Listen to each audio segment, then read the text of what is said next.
1 Pierre chapitre 2. On a chute. 1 Pierre chapitre 2.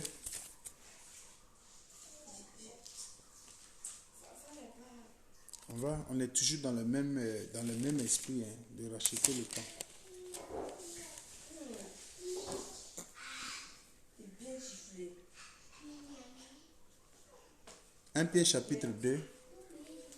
Nous sommes là-bas.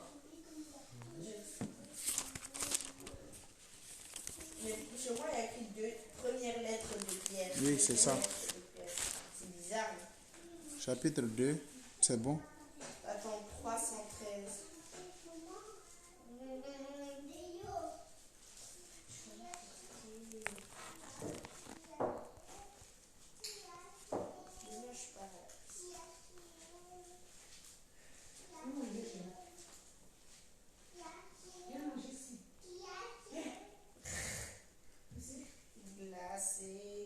Glacé, comme Sheila. Chapitre 1 Pierre chapitre 2, verset 11. verset 11. Comme les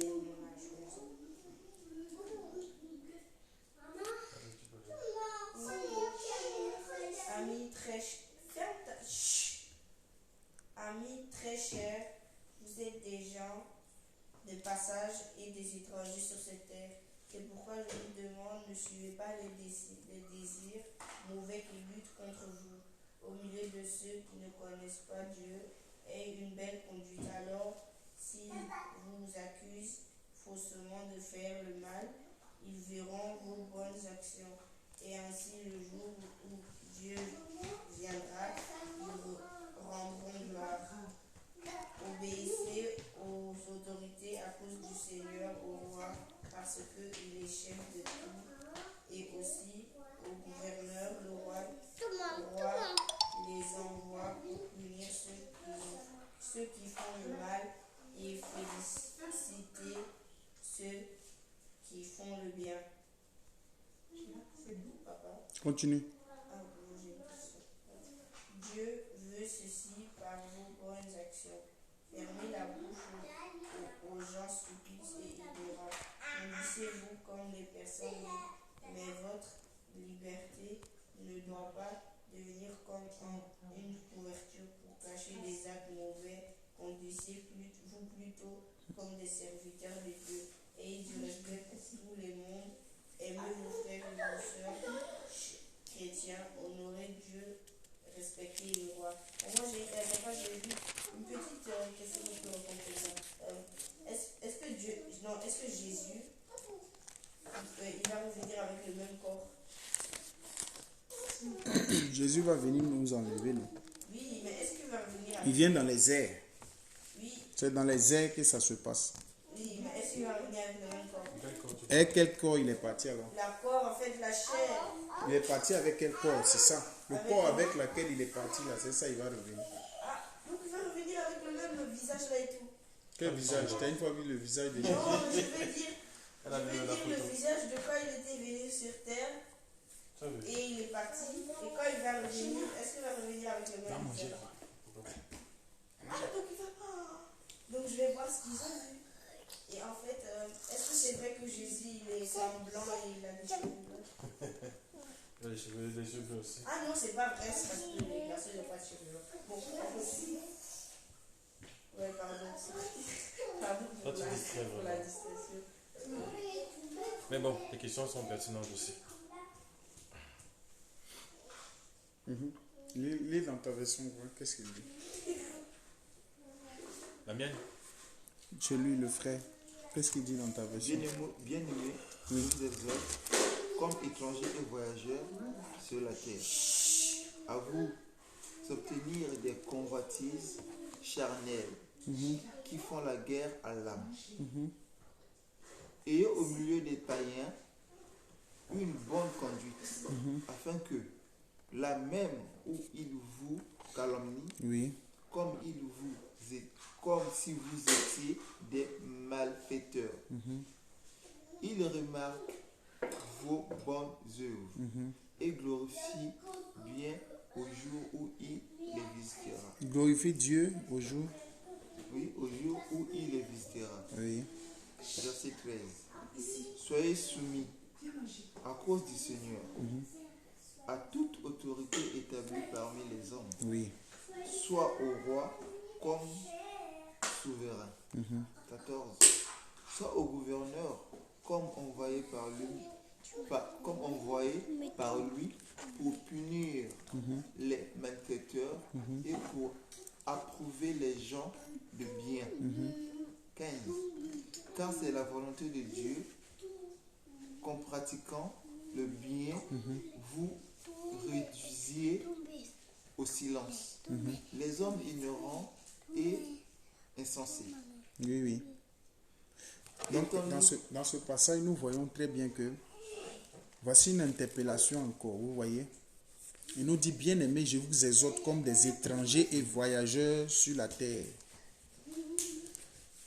Des étrangers et voyageurs sur la terre. Donc, nous devons être dans cet état d'esprit-là. Un étranger et un voyageur sur la terre. Un étranger et un voyageur sur la terre. Nous devons être dans cet état d'esprit-là. Vous voyez? Et on constate que dans cet état d'esprit-là, on achète des maisons, un étranger et un voyageur. Pourtant, un étranger, il bouge à tout moment. N'est-ce pas? Le voyageur, il bouge à tout moment. À n'importe quel moment que Dieu l'appelle, il doit partir. Et le confort dans lequel nous sommes aujourd'hui, si le Seigneur se manifeste en nous, il nous donne une mission, une tâche d'aller, on sera obligé de partir. Parce que Dieu peut faire tantôt d'une manière, tantôt d'une autre. Pour son œuvre là, Dieu peut nous oindre tout à l'heure. Et puis il nous donne une mission claire d'aller le faire. On ne va pas dire qu'on ne va pas comme Jonas. On ne va pas dire on ne bouge pas. Parce qu'on a le confort sur la terre. Parce qu'on a déjà acheté des maisons, on a un bon contrat, on est là, la vie est belle, on est bien. Et puis Dieu nous appelle dans une œuvre où il nous dit non, on doit partir en Afghanistan. C'est la vérité. On doit aller prêcher l'évangile en Afghanistan. Yeah. Ah, c'est suicidaire. Oh non, papa, tu feras. C'est suicidaire. Oui, il y a la charia. Question, est-ce que Taliban ou Taliban? Non, non, non, arrête ça. Arrête-moi ça, Aurélie. Arrête-moi ça. Restons ici. Arrête-moi ça. Oui.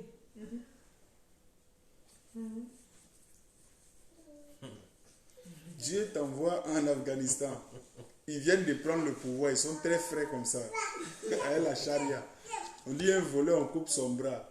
Une femme qui commet l'adultère, on la tue. Et puis toi, tu vas aller prêcher là-bas que Jésus dit. Je crois que tu es le prochain sur la liste.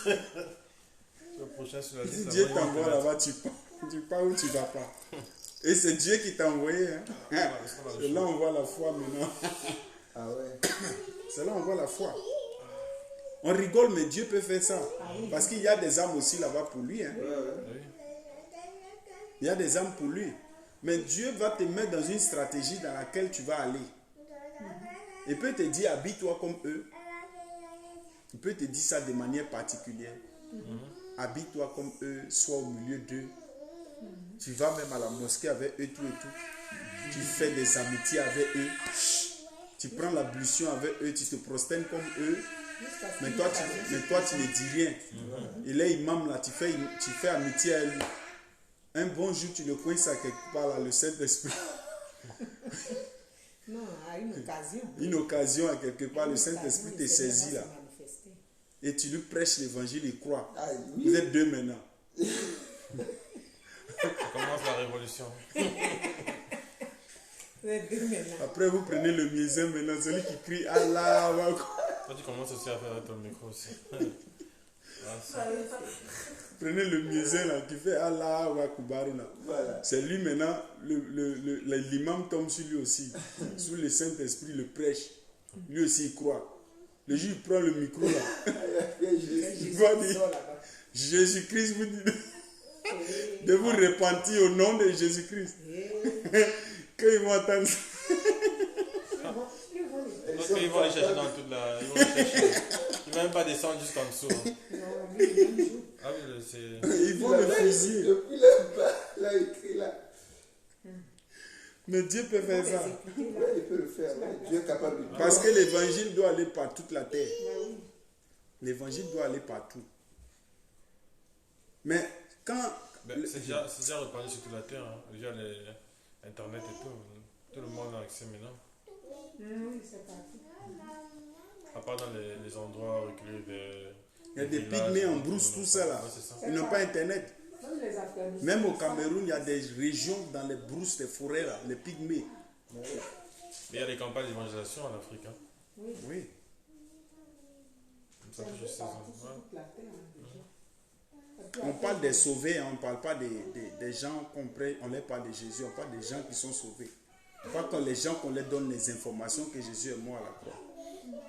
Il y a une information et puis il y a la prédication de la croix. Non, c'est pas encore. Tu vois, on parle pas des informations et les films de Jésus qu'on montre. Ça, c'est pas évangélisation. Film de Jésus. Et puis le monsieur croit à un blanc aux yeux bleus, avec des cheveux blancs. C'est à ça il croit, à cette image-là. Parce que c'est ce qu'on lui a montré. Mais une prédication poussée par le Saint-Esprit qui est prêchée avec la puissance. Vous avez le royaume des cieux est là, derrière la parole, qui prêche Jésus. Et les grands mystiques même se prosternent pour rendre gloire à ce Seigneur-là, parce qu'ils sont délivrés. C'est de cet évangile-là que je parle. Vous voyez, Dieu, il nous dit, dans cet état d'esprit, n'est-ce pas, d'étrangers et voyageurs, là, Dieu peut nous emmener partout, à tout moment. N'est-ce pas ce qu'il a fait avec, comment il s'appelle, notre père dans la foi, Abraham? Quitte la maison de ton père. Quitte la maison de ton père. Va. On ne sait pas il va où. Dieu m'a dit va. Dieu m'a dit va. Donc, je vais seulement. Je vais seulement. Le reste, là, ça ne m'intéresse pas.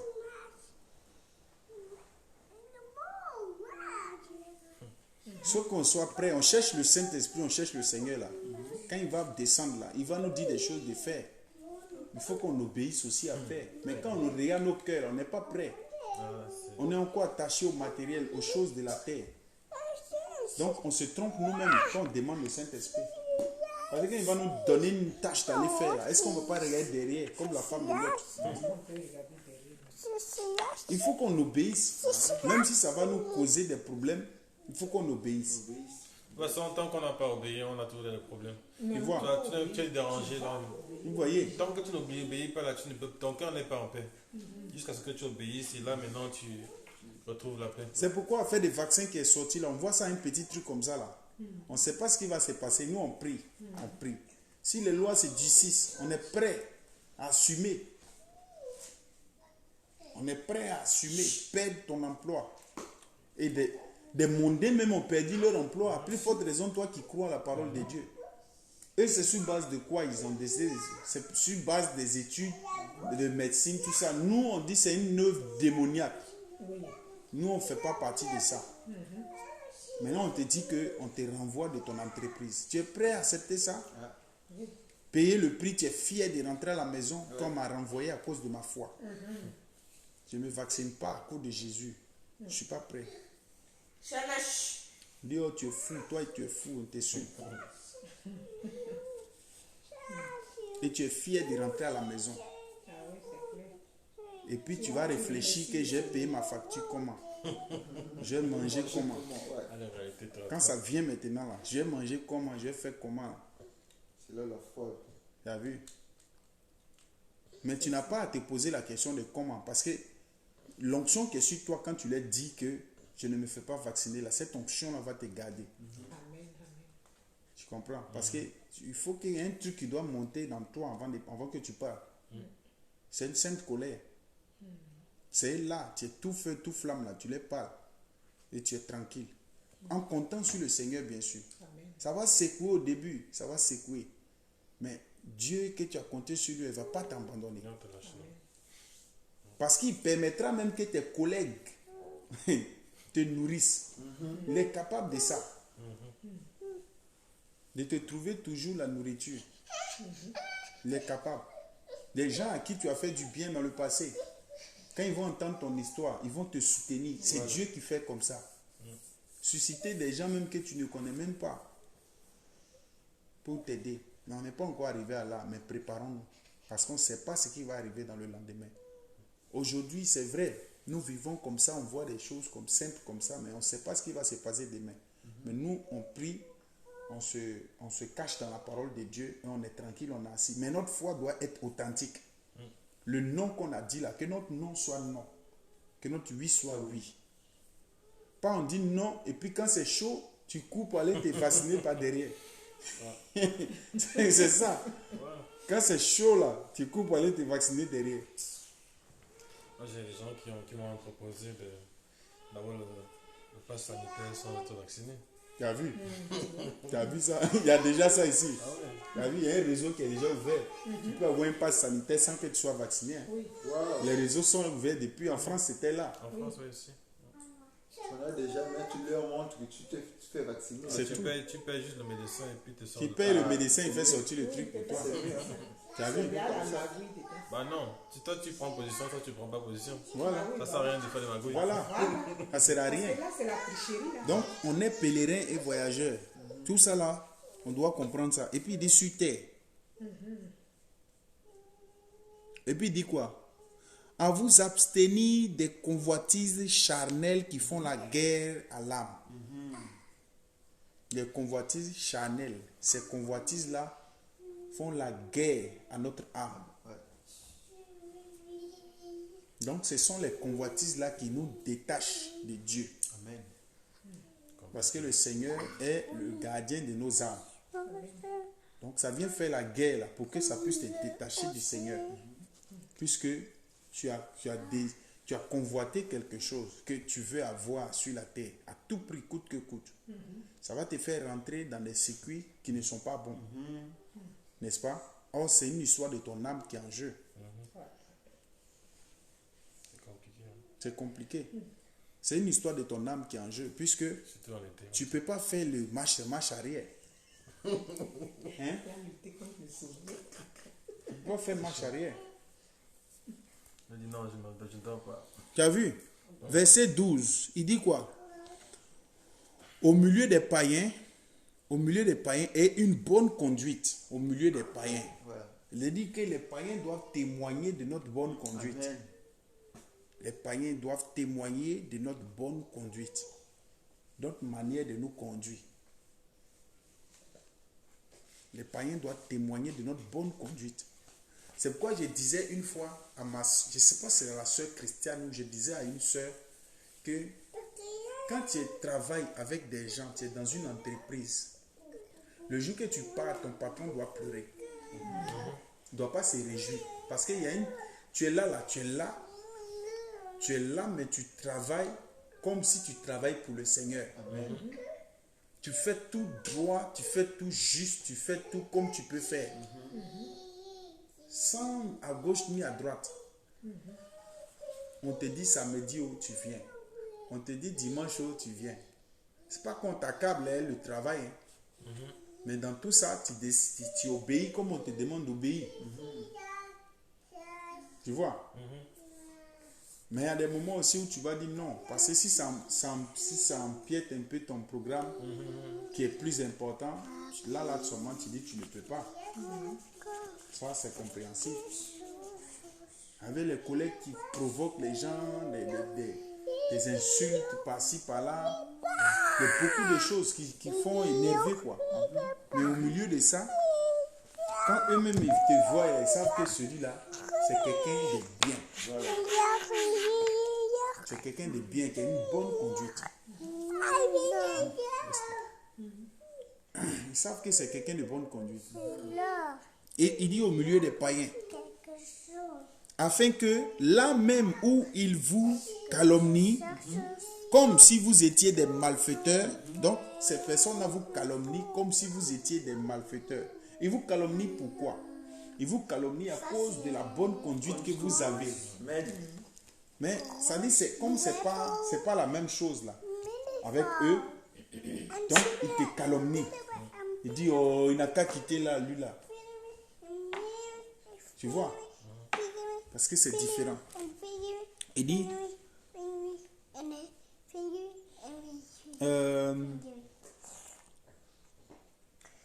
comme si vous étiez des malfaiteurs. Maintenant, il dit quoi? On dit, il remarque vos bonnes œuvres. Il remarque vos bonnes œuvres et glorifie Dieu. Non. Il dit, il remarque vos bonnes œuvres et glorifiant Dieu au jour où il les visitera. Parce qu'on ne sait jamais pour ces personnes-là. Mais si on n'avait pas tenu, si on n'a pas tenu ferme, n'est-ce pas, dans notre conduite, pendant qu'ils sont des païens, pendant qu'ils ne croient pas au Seigneur, si on n'a pas tenu ferme pour les démontrer notre bonne œuvre, si on n'a pas tenu ferme, le jour que le Seigneur va les visiter, ils vont nous traiter de lâches. Amen. Ouais. Ils vont nous traiter de lâches. Parce que moi, je me rappelle, avant ma conversion, tout mon entourage, les gens qui étaient dans mon entourage, ne me parlaient pas de Jésus. Je voyais de la manière, ils se querellaient avec les gens, ils les voyaient comme ça. Et puis moi, ici converti aujourd'hui, quand ils les regardent, je m'imagine, et si ces personnes étaient converties. Je m'imagine comme ça. Je regarde et dis, mais si ces personnes-là, ils étaient convertis, ils allaient au moins me parler un jour de Jésus quand même. Ou bien ils n'allaient pas les voir en train de faire des palabres avec les gens. Parce que ça, c'est les œuvres de la chair. Moi, ils voient ça dans les œuvres de la chair aujourd'hui. Donc, comme je vois qu'ils agissaient comme ça, je me pose des questions. S'ils étaient vraiment convertis. Parce que au moment où j'étais païen, maintenant je suis converti maintenant. S'ils avaient agi bien dans leur ancienne vie, quand je les voyais, aujourd'hui je vais me réjouir du fait qu'ils agissaient bien même quand on les persécutait. Qu'ils ne partaient pas combattre aussi avec ces personnes qui les insultaient là. Mais ils étaient prêts à lancer coup de poing à tout le monde. Et puis ils chantaient qu'ils étaient chrétiens. Nous on était encore païens, nous on les regardait, on ne comprenait rien dedans. Maintenant que le Seigneur nous a visités, on se rappelle des gens qui étaient devant nous qui disaient qu'ils croyaient là. Comment était leur vie? Est-ce que nous on va glorifier Dieu pour leur vie qu'ils avaient? Non, on ne peut pas glorifier Dieu pour leur vie. Mais il y avait une question. Est-ce que quand vous les voyez être prêts à aller faire palabre, lancer coup de poing, tout ça là, vous vous disiez quoi? Que c'est comme ça être chrétien? Non, nous les païens, on s'en fout. On ne voit pas. Ouais, tu n'es pas dans ce monde-là, tu ne peux pas comprendre. Le païen, il réfléchit. Moi, j'étais un musicien, je chantais même Jésus. Je chantais ça comme ça, mais je ne savais pas ça veut dire quoi. C'est juste, c'est un mot comme ça, c'est une phrase. C'est un nom comme ça. Comme ça, il y a la légère. Mais il n'y avait pas de puissance dedans. Maintenant, à ma conversion, quand on dit Jésus-Christ, maintenant, c'est une autre manière de comprendre son nom là. Parce que dans son nom, j'ai vu l'œuvre qu'il a fait à la croix, dans le nom. Or, on pouvait me donner une information avant, mais une information qui n'avait pas d'impact. Vous voyez? Donc, c'est pour dire que nos manières de marcher là, ceux qui sont païens encore, ils nous regardent. Ils nous regardent. De près. Oui, ils nous suivent de près. Hein. C'est nous, on pense qu'ils ne nous voient pas. Nos familles nous voient. Ils nous voient nos manières de faire. Donc, si on ne marche pas bien, le jour que le Seigneur les saisit là, parce que tu connais un nouveau chrétien, tout feu, tout flamme, bien zélé là. Tu vas voir la personne en train de marcher, il va dire, mais toi là, tu n'étais pas converti quand tu agissais comme ça. Mais quel était le problème? C'est ça. Donc, veillons sur notre conduite. Vous voyez? Veillons sur notre conduite. Et puis, il dit quoi? Verset 13. Soyez soumis, virgule, à cause du Seigneur. Donc, la cause de ma soumission, c'est à cause du Seigneur. Soyez soumis à cause du Seigneur. À toute autorité établie parmi les hommes.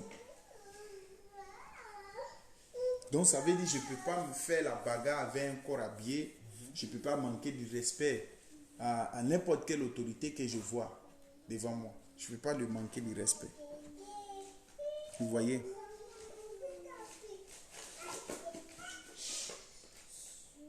Soit au roi comme au souverain, soit au gouverneur comme envoyé par lui pour punir les malfaiteurs et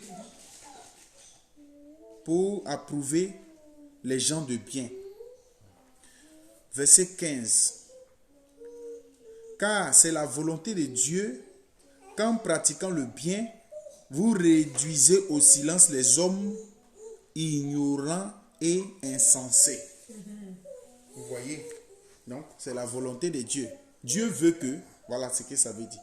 Dieu veut que, en pratiquant le bien là, nous réduisons les hommes, nous réduisons en silence les hommes ignorants. Tu vois, non? Ces gens de personnes là, comme nous, on obéit à Dieu, nous on agit d'une manière qui va les réduire dans le silence. Donc, il nous dit maintenant, verset 16, étant libre sans faire de la liberté une voie qui couvre la méchanceté,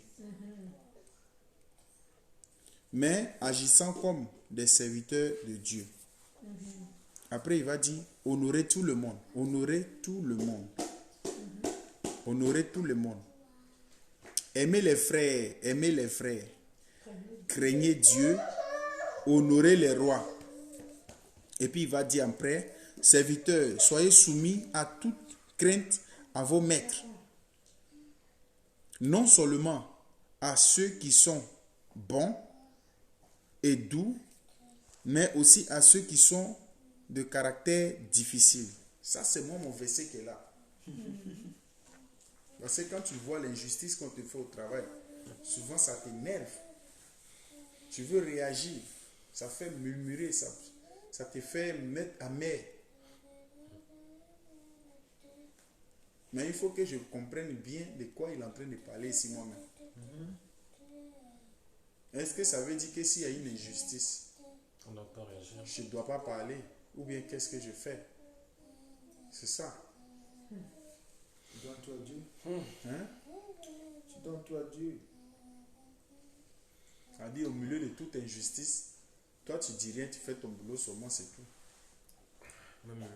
Même murmurer là, on ne va même pas parler, hein, c'est ça. Tu dois rien dire, c'est-à-dire tout ce qu'il fait. Parfois des collègues qui viennent te dire, écoute, ouais, j'ai ceci, j'ai cela contre, que ce soit d'autres collègues ou contre ton employeur. Vous en parlez simplement pour voir plus ou moins si il y a moyen de prendre des bonnes choses dans ça et puis au final, Oui. c'est stérile quoi. Oh. On dit ceux qui ont des caractères difficiles. Verset 19. Car c'est une grâce que de supporter, voilà la réponse. Car c'est une grâce que de supporter les afflictions par motif de conscience envers Dieu, quand on souffre injustement. Donc voilà la réponse qu'elle a. Donc c'est une grâce de souffrir injustement. Donc ça veut dire que plus de murmures, plus de comment on appelle, plus de plaintes, plus se lamenter en fait. Plus de lamentation. Parce que toi, en train de souffrir comme ça,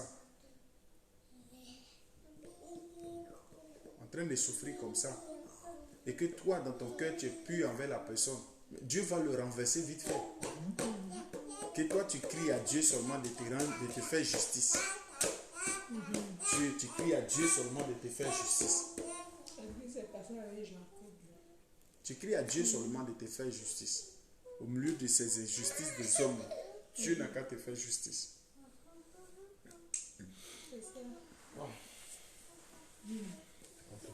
Hein? C'est compliqué. Si C'est chaud. Si je dois écouter ce que tu es en train de me dire aujourd'hui, ça veut dire que je ne dois même pas. C'est chaud. Par rapport aux nouvelles possibilités que j'ai actuellement, je dois pas remettre ma démission et continuer de. Non, est-ce que tu es allé c'est pas le motif de départ. Non, tu peux changer d'emploi, ça c'est pas mauvais.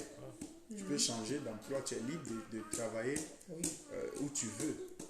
Parce que si tu ne te sens pas à l'aise à quelque part, ou bien si c'est même pas là-bas, Dieu t'a appelé, tu vas faire ce que tu as fait, au moins le parti, tu vas partir.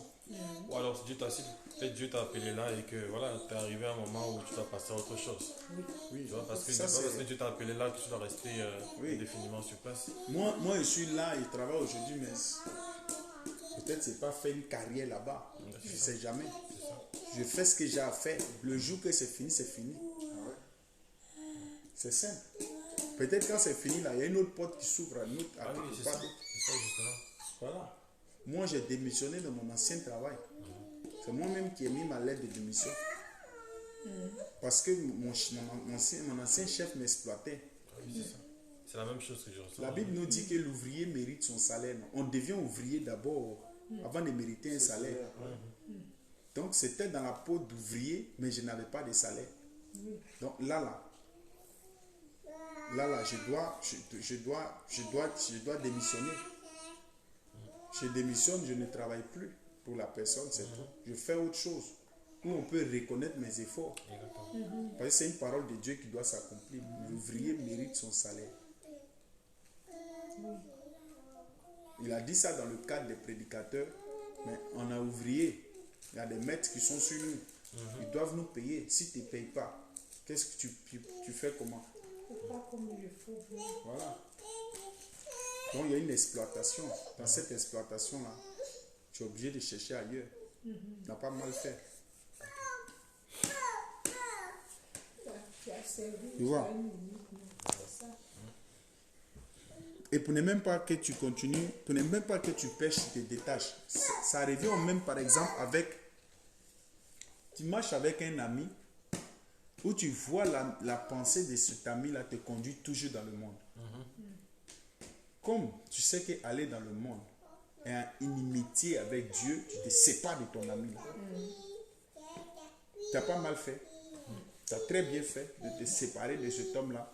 Parce que si tu continues à marcher avec lui, il va te faire pécher. Puisque la Bible nous dit dans 1 Corinthiens 15, verset 33, les bonnes mœurs, les mauvaises compagnies corrompent les bonnes mœurs. Tu vois, tu as bien fait de te séparer. Et c'est ce qui s'est passé avec Marc. Marc, le frère Marc, avec l'histoire qui s'est passée avec Paul avec Barnabas, avec Marc, Jean-Marc. Arrivé un moment, il s'est oublié de se séparer de lui. Paul a décidé de le laisser, il ne va plus à lui. Parce que quand c'était chaud, là, lui, il n'est pas venu à nous. Il voulait bien venir. Maintenant, là, tu lui dis, allons avec lui. Il dit, non, il ne me suit pas.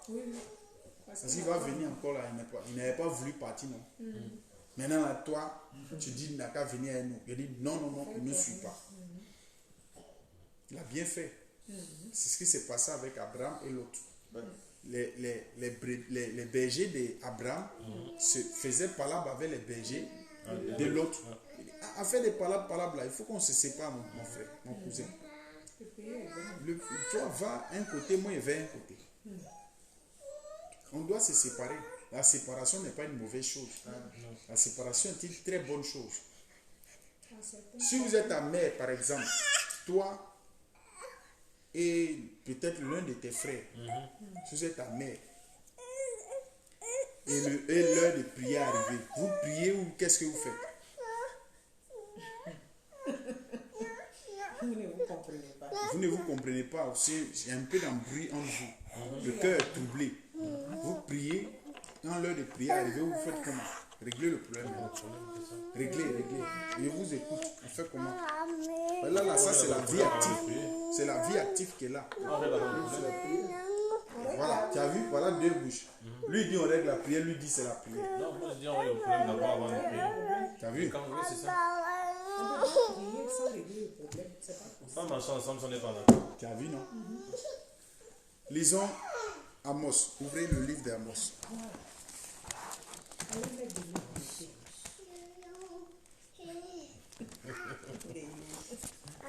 Tombe pas, hein. Le sommeil. Allez mettre de l'eau bleutée. On va faire pause doucement. Amos, Ancien Testament. Il y a un petit livre caché à quelque part là-bas. Je crois que c'est Amos chapitre 3. Je vais regarder. Amos c'est après Joël. Osée, Joël. C'est ça. Amos, attends, je regarde. Verset 3. Chapitre 3, verset 3.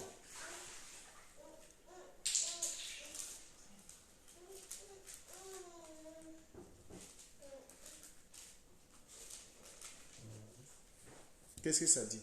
Attends, le frère va trouver aussi. Joël, regardez.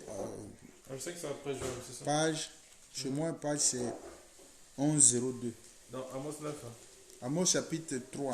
Non, 30. Ok. Amos chapitre 3, verset 3.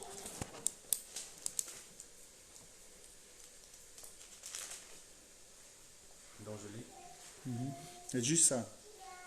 Deux hommes marchent-ils ensemble sans en avoir convenu? Tu as vu? Il dit, deux hommes marchent-ils ensemble? Il pose la question, sans être convenus. Deux hommes marchent-ils ensemble sans être convenus? On décide de marcher ensemble. Il y a quelque chose qui doit nous convenir. Il y a une ligne droite sur laquelle on marche ensemble. Si ça ne convient pas, on ne va pas marcher. Tu as un problème avec ton frère, l'heure de la prière arrive. Vous réglez le problème d'abord, avant d'aller dans la prière. Tant que vous ne réglez pas, il n'y a pas de prière. Et Dieu est d'accord avec vous. Pas que l'heure de la prière est passée. Hein. Non, non, non. Le problème d'abord et la prière après. Quand vous êtes en train de régler le problème, Dieu est d'accord avec vous. Tant que le problème n'est pas réglé, vous ne priez pas ensemble. Dieu est d'accord avec vous dans cette action. Malgré que vous ne priez pas, mais Dieu est d'accord avec vous. Tu comprends ça? Donc, ce n'est pas courir pour aller prier qui est le problème. Parce que prier est une bonne action. Mais le cœur des deux sont amers. Est-ce qu'ils vont dans la présence de Dieu avec le cœur amer? Non. Ils règlent le problème. Même s'ils vont prendre 2 mois avant de régler le problème. Ça, c'est un exemple. Parce que la Bible nous dit, la Bible nous dit quoi? Il nous dit que même si tu es en colère, ne pêche pas. Et puis c'est avant même le coucher du soleil. Donc ta colère même ne peut pas faire 2 mois. C'est trop. C'est même, on parle du même jour. Donc tu dois pardonner. Tu dois t'arranger à pardonner ton frère. Lui aussi va te... Vous devrez trouver un consensus. Vous devez vous en... Il y a un qui doit accepter de se faire dépouiller. Celui qui a tort doit reconnaître qu'il a tort, qu'il a mal fait. Tu vois? Je donne un exemple tout simple. Lui, c'est un ancien de la foi. Lui, c'est un nouveau converti. N'est-ce pas?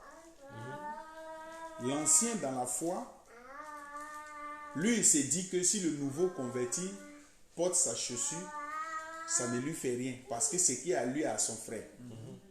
Le nouveau converti n'a pas encore appris ça. N'est-ce pas? Et puis, l'ancien va porter la chaussure du nouveau. Et puis, le nouveau se fâche. Il a le droit de se fâcher parce qu'il ne connaît pas. Il est encore nouveau. Il rentre dans une colère là. Quand il rentre dans une colère, l'ancien doit comprendre que ce qu'il a fait est mauvais selon la compréhension du nouveau. Parce que le nouveau n'a pas encore atteint cette maturité de compréhension là. Donc lui, il doit faire profil bas. Malgré qu'il comprend que chez lui, ce n'est rien, mais il doit faire profil bas à cause du nouveau. Pour que le nouveau puisse être, qu'il puisse avoir le cœur tranquille. Même si tu l'expliques par 10 000 versets, ça ne rentre pas. Parce qu'il est encore nouveau converti, il ne comprend pas, c'est un enfant. Mais quand il va grandir, et qu'il a atteint cette compréhension-là, cette maturité-là, lui, il va venir te dire, il faut prendre, si tu veux, ça reste, c'est cadeau, c'est pour toi. Dès que tu vois quelque chose qui te plaît chez lui, tu dis ça, là, frère, je peux avoir, donne-moi. Il dit, il faut prendre pour aller. Même s'il n'a pas encore mis même les pieds dedans. Il dit, prends, va avec. Vous voyez? Donc, c'est ça.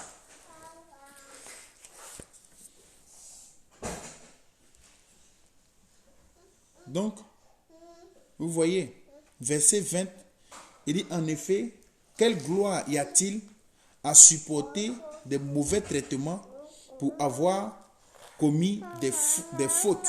Quelle gloire? Il n'y a pas de gloire dedans. Tu as commis des fautes, puis on te chicote. Il n'y a pas de gloire dedans. Il dit, mais si vous supportez la souffrance, lorsque vous faites ce qui est bien, c'est une grâce devant Dieu. C'est une grâce devant Dieu. Moi, je ne fais rien de mal et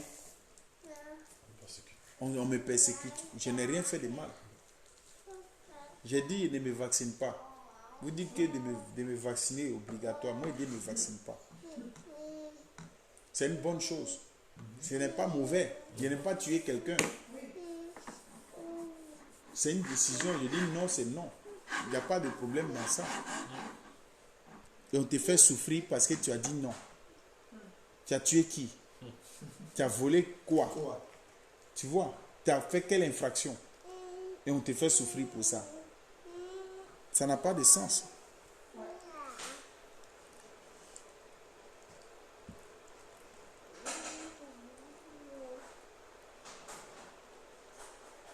Donc, voilà. On va faire une pause et puis on va reprendre. Que le Seigneur vous bénisse.